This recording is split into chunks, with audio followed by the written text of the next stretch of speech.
Sehingga ini yang memicu kepada berita yang melebih-lebihkan dan berita yang tidak berdasarkan dengan data KAP yang sudah final. Dan kita masih menunggu juga finalnya seperti apa. Kemudian bagaimana ratusan miliar itu dapat terdeteksi, ya kita harus menunggu juga. Kita nggak mau menduga-duga, kita nggak mau untuk memberikan sebuah tanggapan yang lebih dalam terkait dugaan-dugaan tersebut. Namun kita tentunya akan melihat bagaimana nanti hasil audit selesai. Dan siapa yang paling diuntungkan dengan masalah hal ini? Kelompok yang ingin membalik narasi bahwa Suriah salah langkah, atau kelompok yang ingin mempertahankan legitimasi Tanfiziyah yang melemah. Jadi dua kubu ini yang memainkan. Entah di belakang siapa, saya nggak bisa menduga juga, ya, karena belum melakukan sebuah verifikasi analisis yang lebih dalam. Bagaimana analisis pola sebaran narasinya? Dengan model NLP sederhana, yang pertama pola yang muncul, akun yang menuduh PBNU memakai pola label korupsi miliar-miliaran. Kemudian skandal besar PBNU. Kemudian ini bukti kuat. Ada lagi narasi berulang dalam 24 jam pertama. Berasal dari 6 sampai 7 klaster akun yang sebelumnya aktif menyerang Suriah atau sebaliknya. Kemudian 10 akun pro ataupun buzzer kelompok lain, ya, yang paling lantang tiba-tiba ikut mengamplifikasi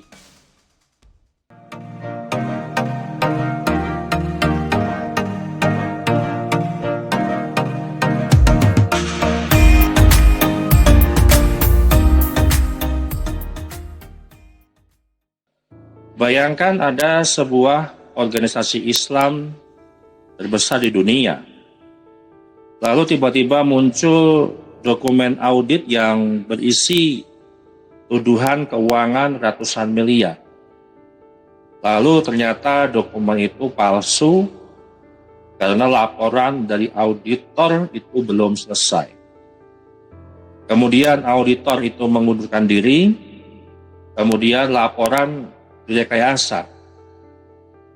Narasi disebarkan ke publik untuk menjatuhkan NU lewat jalur hoax. Pertanyaannya, siapa yang punya kepentingan sebesar itu? Dan kenapa semua ini muncul saat konflik PBNU sedang memuncak? Hari ini kita akan bedah semua fakta satu persatu, bagaimana kronologi terkait penyebaran berita hoax yang dinilai merugikan NU. Baik, saya akan menjelaskan terlebih dahulu kronologi singkat audit yang beredar di masyarakat secara luas yang diklaim itu bahwasanya audit yang dilakukan kepada PBNU yang belum final, di mana bendahara PBNU menyewa seorang auditor eksternal, ya, dan draft progres dikirim oleh permintaan internal. Belum final, belum sah, belum ada kop KAP. Jadi singkatnya begini, bendahara menyewa tim audit untuk memeriksa keuangan PBNU. Di tengah proses audit yang belum final dan auditor pun belum melaporkan hasilnya, tiba-tiba sudah merebak luas di media baik mainstream maupun postingan-postingan di medsos bahwa ada aliran dana ratusan miliar dan tertulis jelas. Kemudian tim auditor yang disewa tersebut akhirnya mengundurkan diri karena merasa bahwa bukan mereka yang mengeluarkan laporan tersebut, karena memang belum selesai. Saya di sini juga tidak menuduh bendahara atau siapapun yang memanipulasi dan menyebarkan laporan keuangan tersebut. Namun yang jelas, si manipulator telah menyebarkan hoax dan fitnah kepada NU. Bukan sekedar pengurus NU-nya, namun memang ingin membubarkan NU.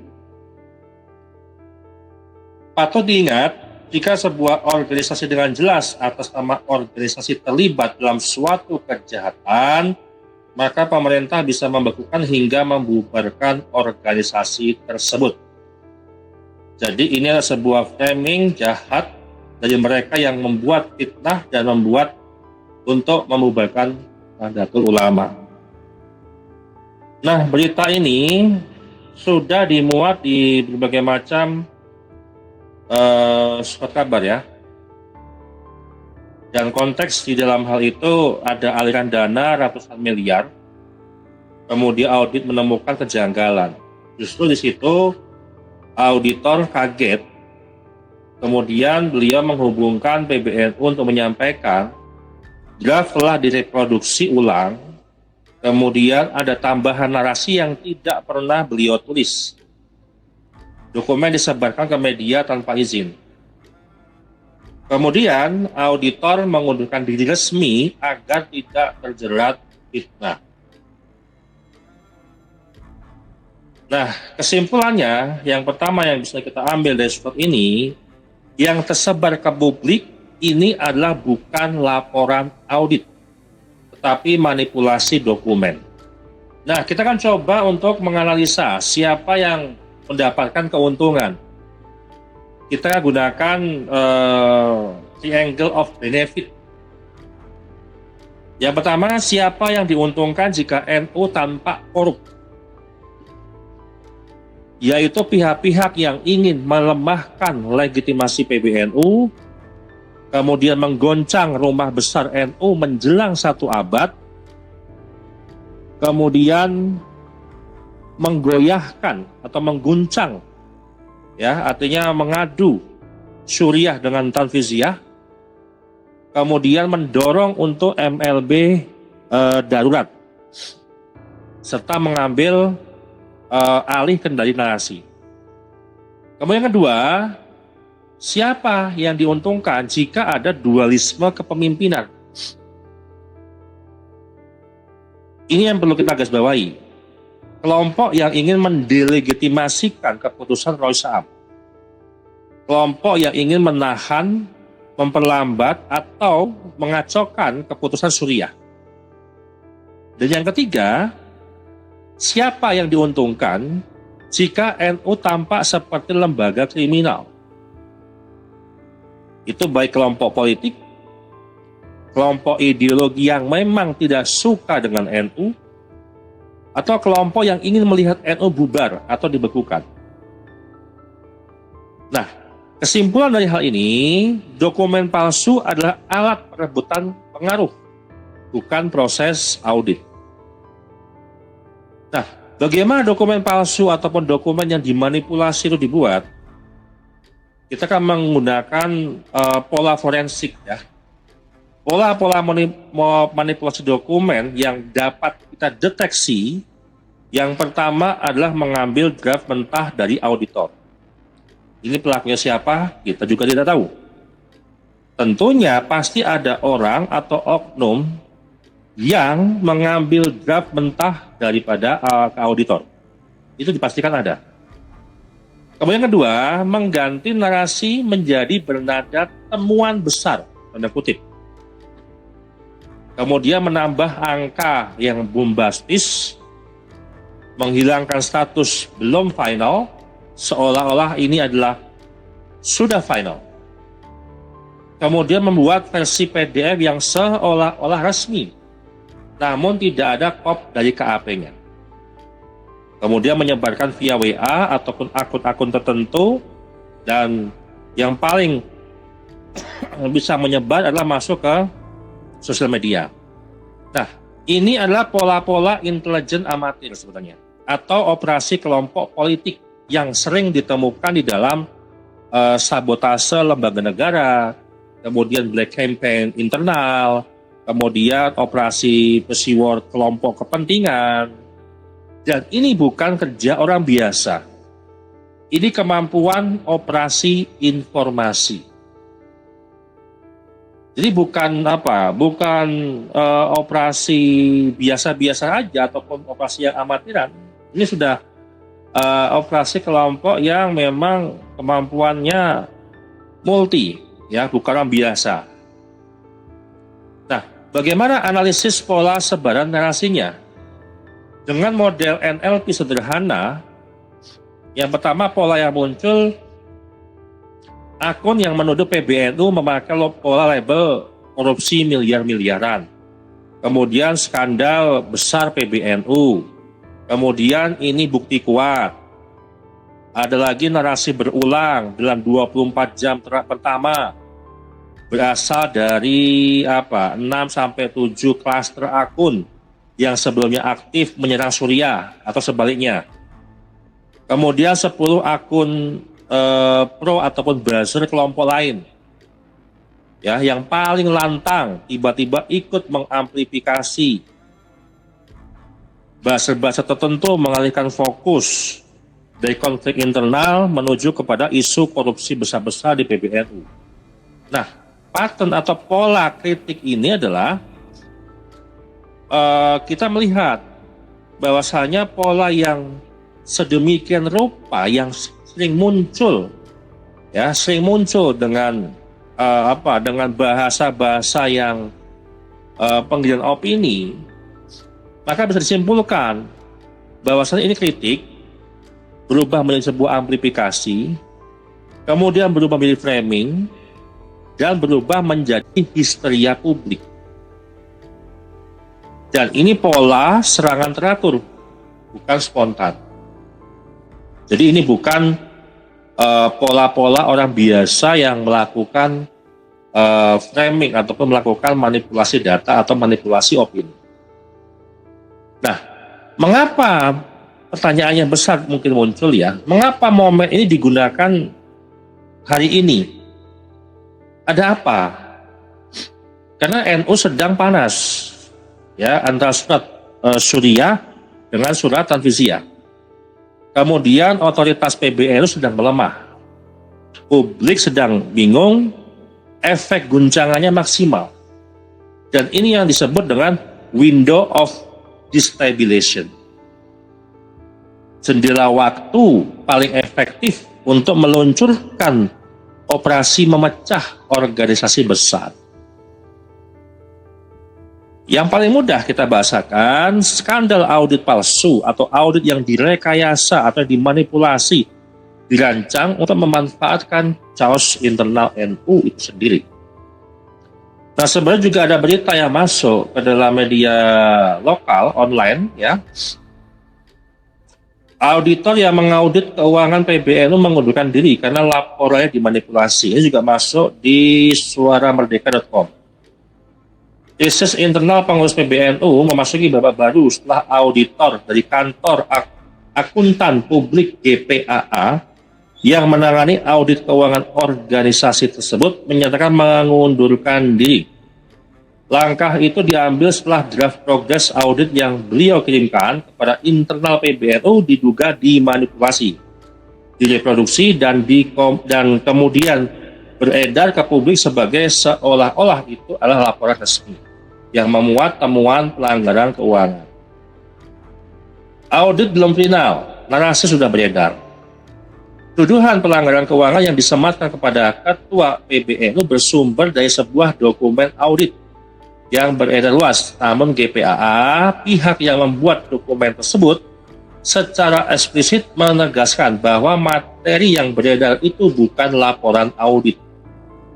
Ia hanyalah draft progress, dokumen kerja internal yang belum melalui verifikasi, pengujian bukti, atau penandatanganan formal. Dengan kata lain, proses audit masih berlangsung dan belum ada kesimpulan. Dalam standar audit profesional, draft seperti ini tidak boleh digunakan sebagai landasan keputusan apapun, apalagi keputusan strategis organisasi sebesar PBNU. Penggunaan dokumen belum final sebagai dasar pemberhentian ketum, menurut sejumlah pakar tata kelola, setara dengan memvonis sebelum dakwaan selesai ditulis. Dan ini kisruh semakin meruncing ketika pesan WhatsApp dari auditor kepada Bendahara Umum PBNU yaitu Sumantri mulai beredar hari Senin yang lalu. Pesan itu memperjelas bahwa auditor merasa draft yang beliau kirimkan telah direproduksi dan ditambah-tambahin sehingga tampak seperti laporan final. Nah, kemudian ada sebuah keputusan strategis yang tak boleh berdiri di atas data prematur. Ini yang beliau juga sampaikan. Nah, sehingga ini yang memicu kepada berita yang melebih-lebihkan dan berita yang tidak berdasarkan dengan data KAP yang sudah final. Dan kita masih menunggu juga finalnya seperti apa. Kemudian bagaimana ratusan miliar itu dapat terdeteksi, ya kita harus menunggu juga. Kita nggak mau menduga-duga, kita nggak mau untuk memberikan sebuah tanggapan yang lebih dalam terkait dugaan-dugaan tersebut. Namun kita tentunya akan melihat bagaimana nanti hasil audit selesai dan menjadi sebuah dokumen resmi. Nah, sebenarnya apa sih kaitan dengan konflik PBNU kalau kita menghubungkan dengan dualisme surat, tekanan kepada Rois Am, posisi Gus Yahya, pro kontra Mbak Alawi juga, basis akar rumput yang sudah marah juga, tiba-tiba kan muncul nih dokumen palsu. Siapa yang paling diuntungkan dengan masalah hal ini? Kelompok yang ingin membalik narasi bahwa Suriah salah langkah, atau kelompok yang ingin mempertahankan legitimasi Tanfiziyah yang melemah? Jadi dua kubu ini yang memainkan. Entah di belakang siapa, saya nggak bisa menduga juga, ya, karena belum melakukan sebuah verifikasi analisis yang lebih dalam hal itu. Karena juga saya baru mendengar dan baru bisa mempublikasikan ke teman-teman semua terkait laporan audit dari KAP yang bocor ke masyarakat atau kepada publik yang belum selesai keputusannya. Dan bagaimana sebenarnya dampak yang kita bisa lihat ketika surat ataupun hasil audit itu yang resmi belum keluar tapi sudah keluar dengan nada-nada melebih-lebihkan, menambah-nambahkan atau memanipulasi. Yang pertama, pemerintah bisa untuk menganggap NU sebagai lembaga bermasalah. Dana-dana program bisa dibekukan. Kemudian NU juga bisa dicap sebagai lembaga yang korup. Muktamar bisa chaos. Kemudian legitimasi ulama runtuh. Dan citra umat juga pasti akan tercoreng, terutama Islam Indonesia. Nah, poin yang paling menakutkan sebenarnya jika organisasi dianggap melakukan kejahatan internal atau kejahatan finansial, katakanlah yang lebih kompleks gitu ya, negara bisa membekukan bahkan membubarkan. Dan ini juga bukan main-main, ini bukan sekedar fitnah kelompok politik, tapi ini adalah ancaman eksistensial.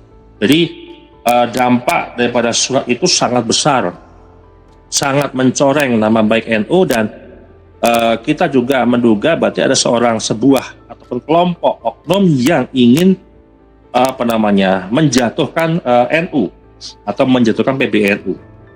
Nah, kalau kita lihat analisis, apakah ada upaya-upaya, dugaan-dugaan untuk menjatuhkan NU?